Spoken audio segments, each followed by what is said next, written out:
Hi guys, it's Paul from Urban Constrictors. So with us being on lockdown still, I thought I'd try and create a video where it's very off the cuff and just kind of go with the flow video.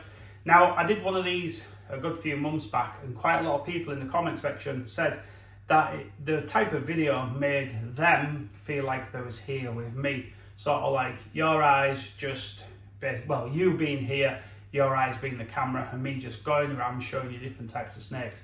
So I'm going to try and replicate that sort of video today, because we're on isolation and some people it's really playing with their mental health and things. So I'm going to try and take you out of that world, bring you into our world for 10, 15, maybe even 20 minutes, and hopefully help a lot of you just get out of that kind of doom and gloom. But you know, this is a must.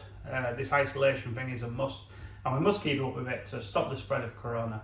But people like me are hopefully trying to do all we can to support people where we can, because obviously I'm not a member of the NHS or, you know, fire brigade, police department, whatever. So there's only so much I can do. So this is me trying to help you guys kind of just get out of that world into my world for 10, 15, 20 minutes. So if you like this video, please show it some support. Tell me in the comment section what you liked and what more you would like to see, so I can try and bring in next week one out that's better, and then the following week better and better and better.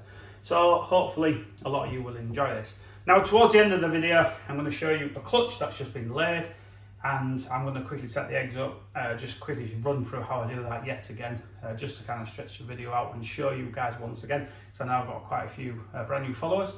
The clutch isn't the ideal kind of outcome. I've had a sneaky little look, but I want to show you it just so I can show you that it's not all, you know, perfect all year round for us breeders. You know, you got to take the highs and the lows. So I'm going to show you that, and we'll talk about that more later.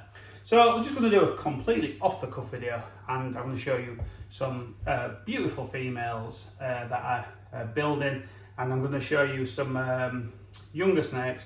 I'm going to also show you some that are going to move from the V18s to the V35 next week, as soon as they've defecated, because I fed last night. So as soon as they've gone to the toilet, they'll move from the V18s to the V35s, and then the ones that are in the V35s will move to the V70s, them being all females. Because how I run Urban Constrictors is the V70s are for breeder females alone. No males live in these, they only go in to breed. The males get kept in the V35, and then obviously the babies get kept in the V18s, but I've left some of them quite a lot longer than I normally would, just because I've been incredibly busy with work and everything else. So next week, once I've gone to the toilet, it's time to move them. So I'm really excited to do that, because I call it graduation. These ones are graduating to their final destination in Urban Constrictors, and that's the V70s. And then once they've played their part in my breeding project, they'll move on to help someone else in their breeding project. So it's a really exciting time for me. So let's just do an off-the-cuff video and see how it goes. Now, first of all, I wanted to show this pastel calico vanilla orange dream that's been bred to a banana cinnamon clown, just mind-blowing.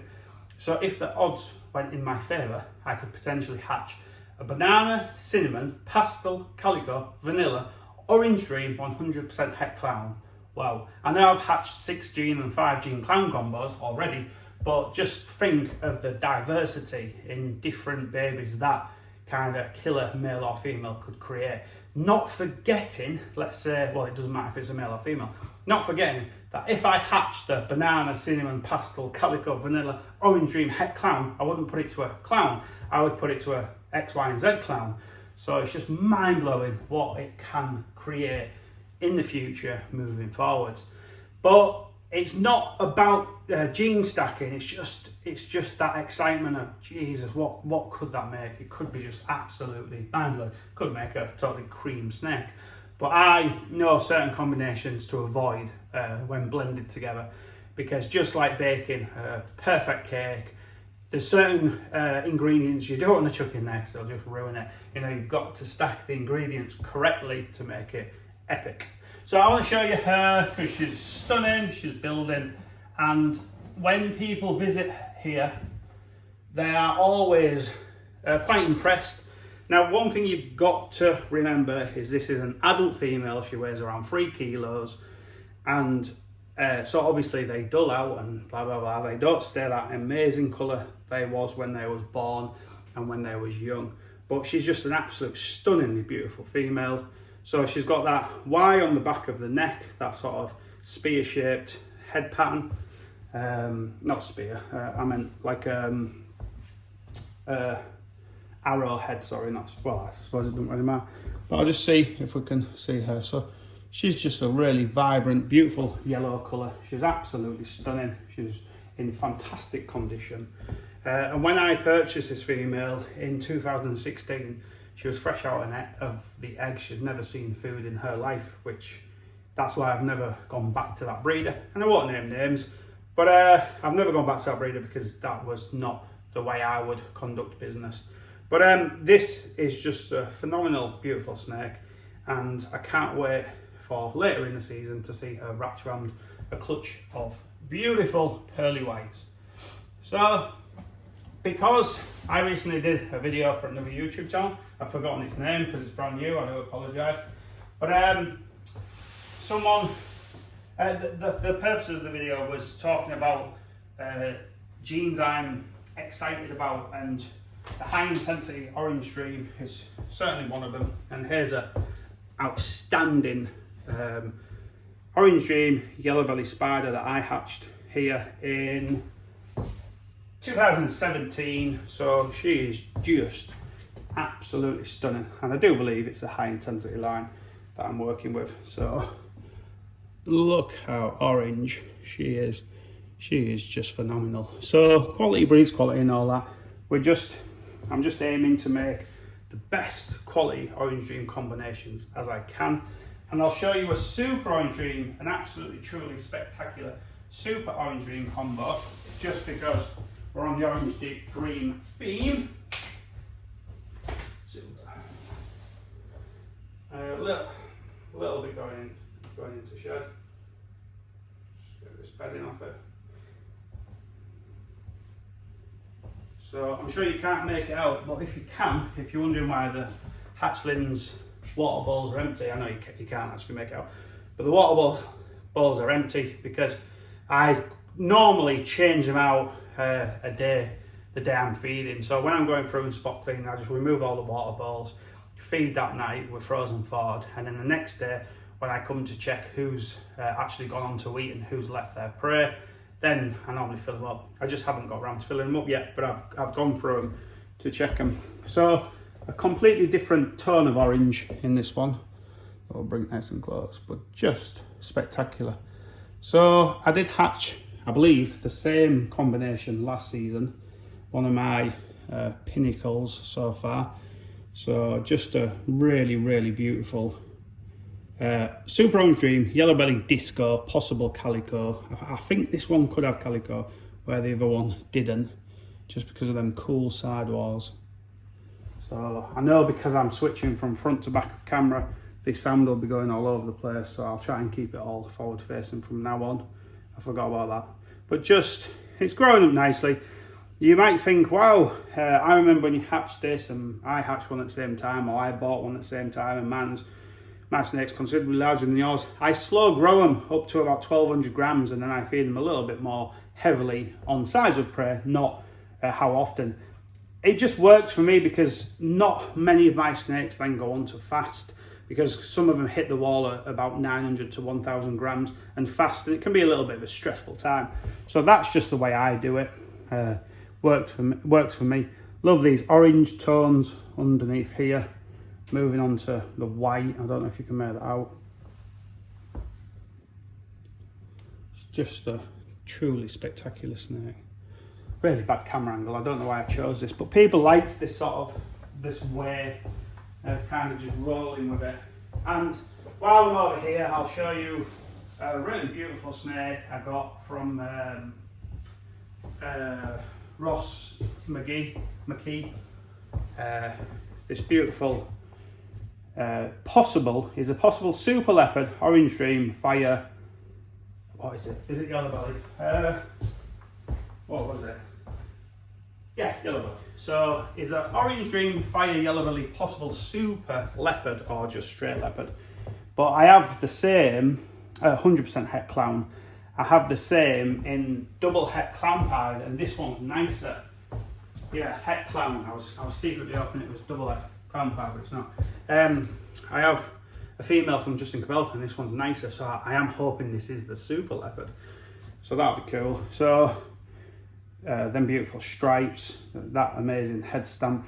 Now just kind of spin them around. So really, really beautiful, really beautiful male. Cool sort of jagged pattern down here, really beautiful. So he's one of the snakes that's going to get moved up as soon as he goes to the toilet.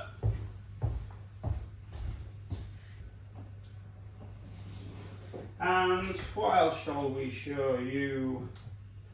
I'll show you these because they're growing nicely. This one can be a bit nippy. I was going to bring them both out, but I'll do them both separately.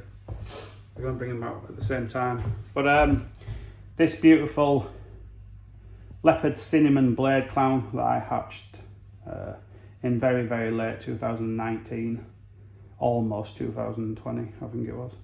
So the blade has created that beautiful, continuous and very uniform back stripe, going all the way from the head to the tip of the tail, which is nice. And then, as Justin Cabelka calls them, orphaned teardrops. So instead of getting that long continuous teardrop, you just almost got like water droplets, like raindrops coming down the side, or orphaned spots as he calls them. So really beautiful, really golden orange colour, really nice. So this is a female, so moving forward with this sort of snake, I'll probably pair her to something like the one you've just seen from Ross McKee, sorry, I always call him McGee for some reason, McKee. And now I'm questioning myself, is it that way around? Anyway, you all know what I mean. Nice guy, works with Sunset. And I'll probably pair it to an Orange Dream Leopard combo, because I think, sorry, she's got Leopard. An Orange Dream Het Clown or Clown combo to further enrich them colours, or the black pastel red stripe Het Clown male. But by the time she's ready, I should have black pastel red stripe Clown combos to pair to her and her sister.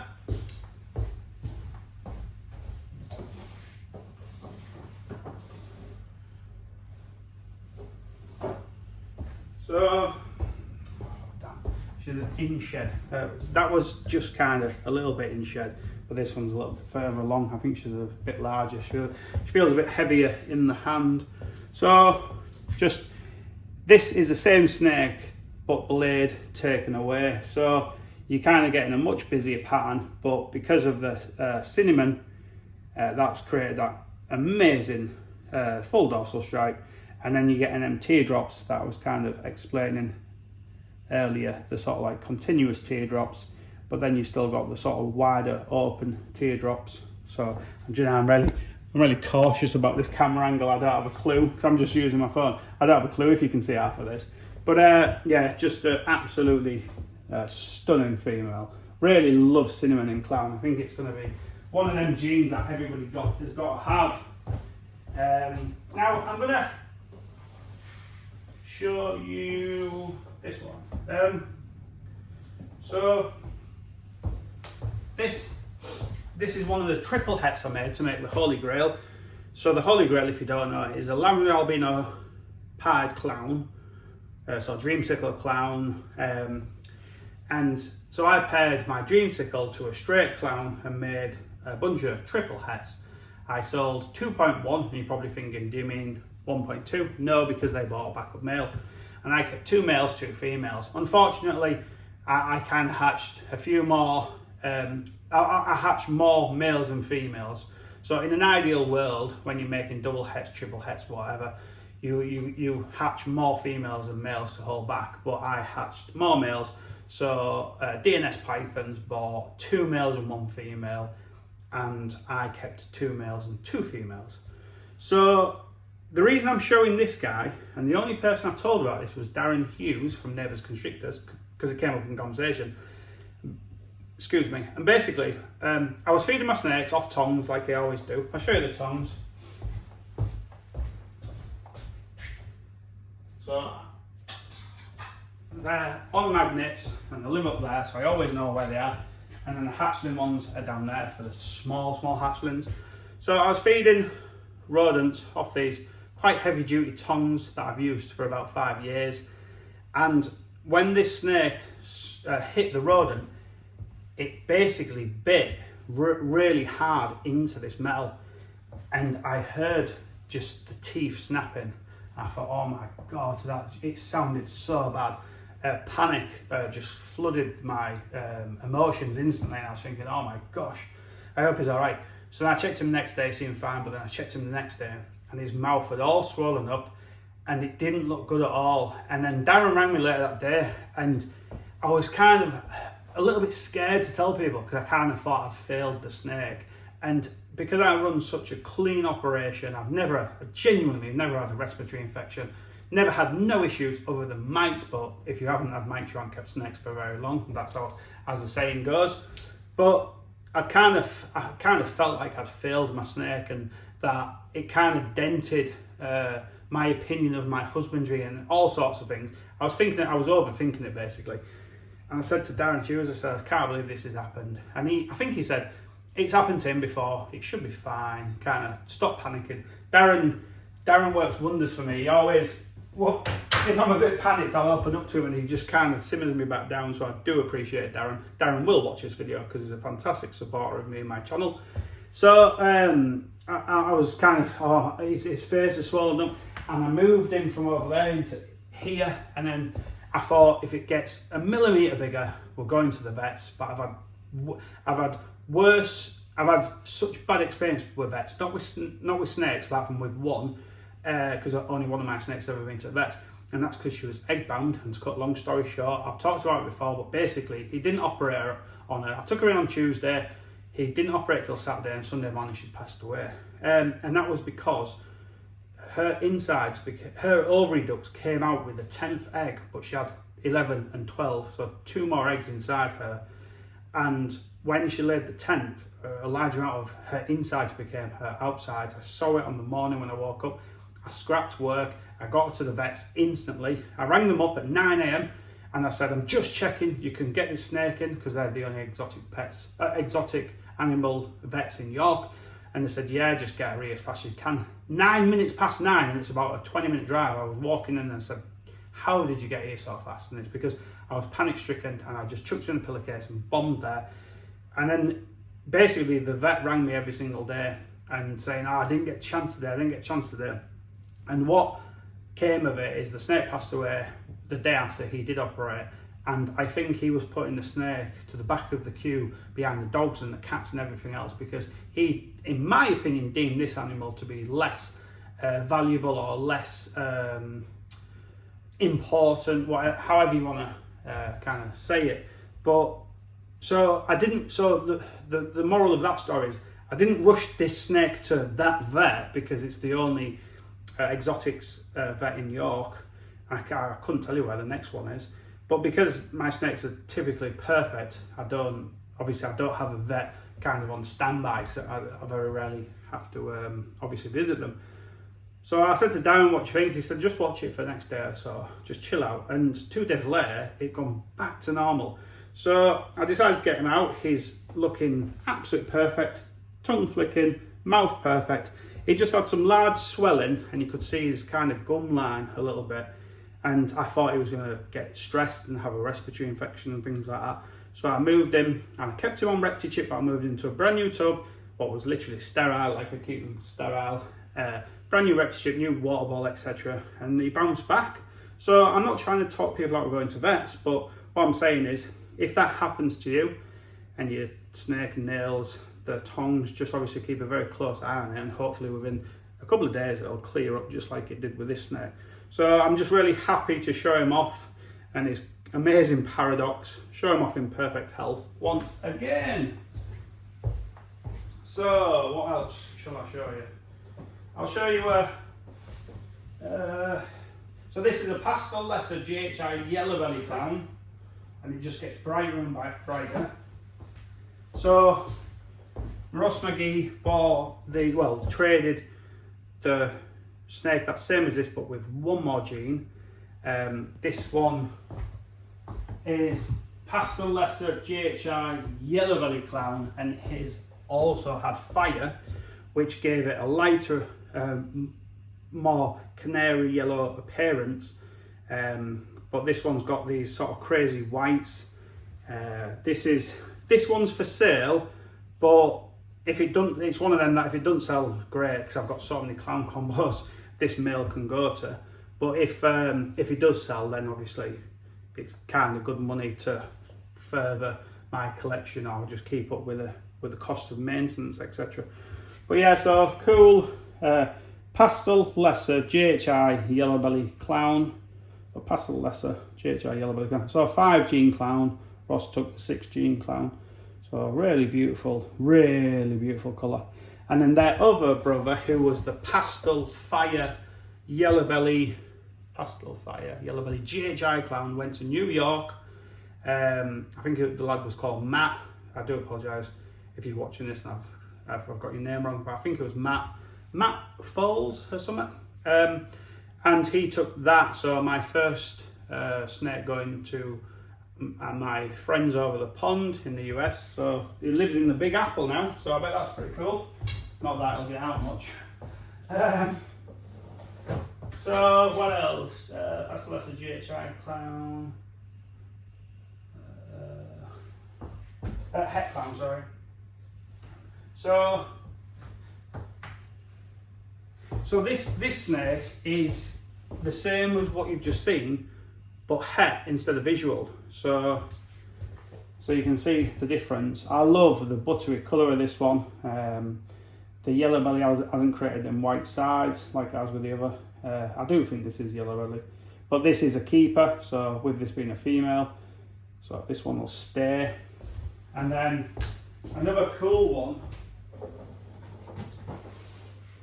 So this one is Pastel Fire Lesser Yellow-Bellied GHI. Pastel Fire Lesser Yellow-Bellied GHI Het Clown male. I'm 99% sure this one's sold, but it doesn't have a little orange sticker on it, so I'll have to check, but I think some of them just fell off.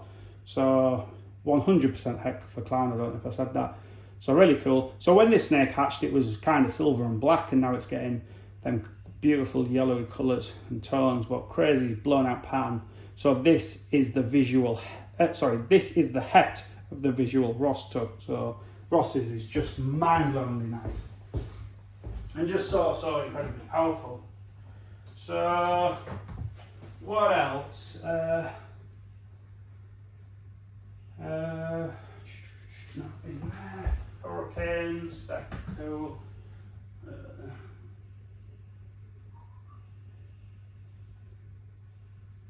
What shall I show you? I'll do a little update on this hurricane. And then we'll move on to the slightly larger snakes, I think. So, this Lesser Fire or Vanilla.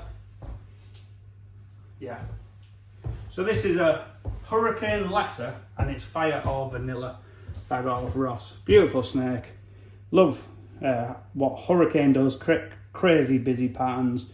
Really cool and interesting. Really beautiful. So with this being a male, I'll plug him into some cool clown combos. So, and then what else? Gosh, it's warm in here. So I'll do a little update on the Disco Clown. Hasn't as aged quite as nice as I hoped. It kind of just looks like a fire clown now. Looks very similar to how a fire clown would look. But Disco Clown combos, or the Disco Inferno clown combos, are just absolutely amazing. I've only seen one or two, but this female will obviously be the key ingredient to me making Disco Inferno clown combos. And just on the subject of Disco Inferno, I'll show you two amazing Disco Infernos that I hatched. So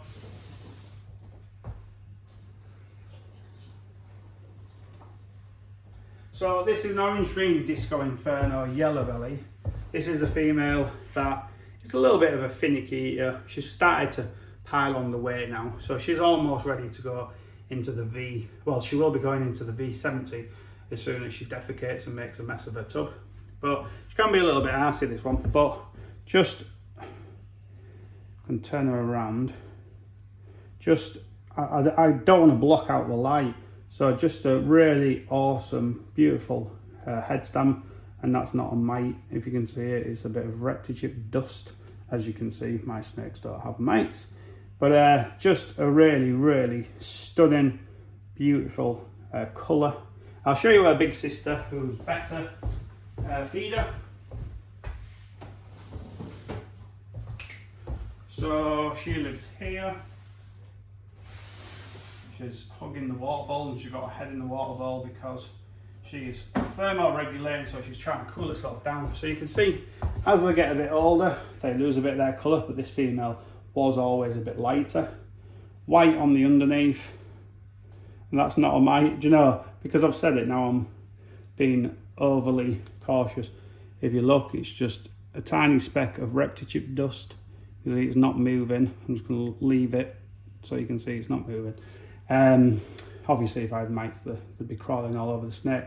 So, and the snake I'm going to show you is pure white, so no mites. So yeah, so this is a bigger female, and she'll hopefully lay this year. So she was hatched in 2017. Give her a quick left-handed palpation. Can't feel the right lot at the moment, no. But hopefully I'll get a clutch from her. So my stunningly beautiful, fantastic feeding hypo clown that I hatched in 2017, so the same year as that female. I love this girl. She's in my top 5 favourite. So just that hypo melanistic colour. So hypomelanistic means you get 0 blacks. I'm just going to check the time. Whoa, 27 minutes. Sorry guys. But it gets you out of kind of the drama of day-to-day life, I guess. So, and the lockdown. So beautiful hypomelanistic. Melanistic means it has no true blacks. So you get this purpley blue colour. She's just phenomenal. And she's a 3 kilo girl. So that's just the double recessive. So think about orange dream, black pastel, red stripe, everything else. Wow. And that's why the black pastel red stripe het clown has seen her this season. So we'll do a right-handed palpation. So if you are wondering how to palpate, I'm not going to do a video on palpating today, but if you look on my Instagram, you'll see 2 very good videos. I got a lot of good feedback from them. So get the snake's head in the tub. Pull them back a little. Push your fingers into the cavity and just have a feel. They'll start to restrict you. 1, 2, 3, 4, 5, 6, 7, 8, 9 follicles. I know that was quick, and you may not believe I just palpated 9 follicles, but when she lays, I'll do a video on that, so you see all been well 9 beautiful eggs. And just to touch base on the white snake, clutching some eggs. I don't know if any are going to be fertile, but you can see there they slid a little bit, so I'm just going to go back. So I think I'll prepare. I'll do, because we're on lockdown, I don't really want to rush the video and cut it short if people are enjoying it. So I'll do an update on the, let me see which side she's there. She's got an angry look. She's very angry. I don't know, no, it's not that side, it's the other side. So when you look at her, she looks like she's frowning. She looks like she's got, like she's going like that. So, and that won't be that face won't be the picture. I've forgotten what it's called. But pastel leopard clown pied, doing fantastic. She's about 2.5 kilos. She's doing really, really well. So hopefully she'll be clutching some beautiful eggs soon. So I won't palpate her because the video is getting on a little bit. So is she shed yet? No, she hasn't. So what we'll do now, because I'm just a little bit cautious of, I'll show you the pastel Batman. secret workshops are just fantastic. So the pastel Batman. Now I have said pastel doesn't lend itself very well to the Batman combo, but this female will still pay dividends in the years to come. So she's doing pretty well. She can be a bit of a finicky eater. She doesn't eat every sort of 9 to 10 days when I feed. She eats sometimes and sometimes she doesn't. But I've got enough snakes to kind of keep me busy that I don't have to stress if one or two don't feed quite as well. So she's still nice, don't get me wrong, but the Batmans are nicer, and the Cypress Batman and things like that. And I think it's a pinstripe Batman. A pinstripe, I don't like pinstripe. It's not a gene I'm really into, but the pinstripe Batman, it's just amazing. So this female hopefully will breed next season. So I'll grab a tub out of the incubator and we'll prep a tub really quickly, get these eggs cooking, and then I'll bath her and things off camera. Cheers guys. Right guys, so I can try and go a little bit quicker, I'm just going to bosh 300 grams of water in here. The reason I'm doing it in here is so I don't kind of rush and overdo it in the tub. So 302 grams. So because this has got 300 grams of vermiculite in, it needs 300 grams of water. So just mix it, splash it about. I'll save just a drip because it went 2 grams over. Doesn't necessarily have to be perfect, but I don't like to risk anything. You know, the closer to perfect we can get, the better. The reason I wear surgical gloves is because then I can just take them off and my hands are clean again. Just saves. So with this water and container being in the incubator, it's all nice temperature. It's at 88.5 or 88.7, around there somewhere. So incubation, you want it to be constant. It doesn't matter if it's a tiny bit too warm or a tiny bit too cold, as long as it is stable and always round about the same temperature, as close to perfect as you can get. So now they'll go in the bin. I'll just grab the female. Now, the story behind this is, this female only locked twice. She only locked with one male twice, or 2 males once each. So we've got some slugs. I'll just grab the torch. So we've got quite a few slugs, and the reason I wanted to film this, even though it kind of, you know, puts me in a little bit bad light, is because, just to show you, it's not always rosy, it's not always perfect. So when she's acting defensive, just get some tissue, a tissue roll, because if she bites that, she's going to come to no harm. Get her focus off you, and it doesn't matter that I've just rolled them eggs everywhere, because I'm gonna candle them. So these are 2 slugs, they're worthless, they just go straight in the bin. So there's my little bin pile. Now I'm just going to put her back because she wants to bite me, as you can see. She's acting very, very unhappy. So she's quite an arsey cow as it is. And if you're not from the UK, when you call someone a cow, it means it means she's an arsey bitch.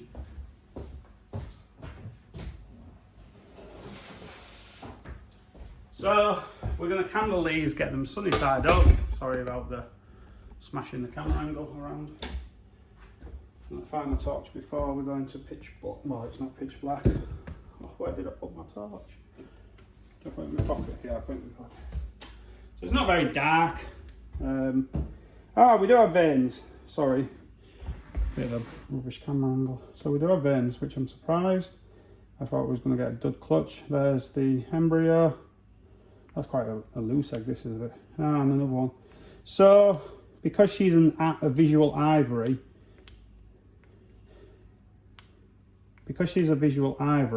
these babies are going to be both are going to be yellow belly. And she was bred to a pastel spot-nosed clown and also a pastel fire spot-nosed clown, but I think the pastel spot-nosed clown are the only ones that kind of did the deed. So you don't have to cover them up, but I've decided to today just mount it up a little bit, keep them nice and warm, because I don't have many others to keep them. Well, they're going to keep nice and warm, they're going to be in the incubator, aren't they? So hopefully I'll hit 2 pastel yellow belly fire spot nose het clowns. 2 females would be nice. So lid on. I'll fill the information out later, but a trick for everyone. So here's that trick I was talking about. Hey Siri, what date will it be in 58 days? It's Tuesday, the 26th of May 2020. Perfect. So my eggs typically hatch in 58 days. So that's how long I ask Siri. So just because my OCD's kicked in, we'll move that one down. Oh look, some eggs getting ready. So next week, all being well, we'll have an egg cutting video. So on the live Instagram video we did with Sunbury Serpents, I said this was a pastel het clown to pastel het clown to a GHI Yellow-Bellied het clown. It was a GHI Yellow-Bellied lesser het clown, and also the chocolate clown possible het hypo. So a cool cutting video, all been well, next week, and then I'll write the information. Now I've finally got 2 clutches. But there's the walk-in. If you're new to the channel, I've done videos on it before. So there's the temperature. So that's all for today, guys. I hope you've enjoyed this video. Thoughts go out to everyone who's affected by the coronavirus, and thank you to all the NHS and all the people that are working on the front line to keep us all safe. It's massively appreciated, and I'll hopefully see you next week. Cheers, guys.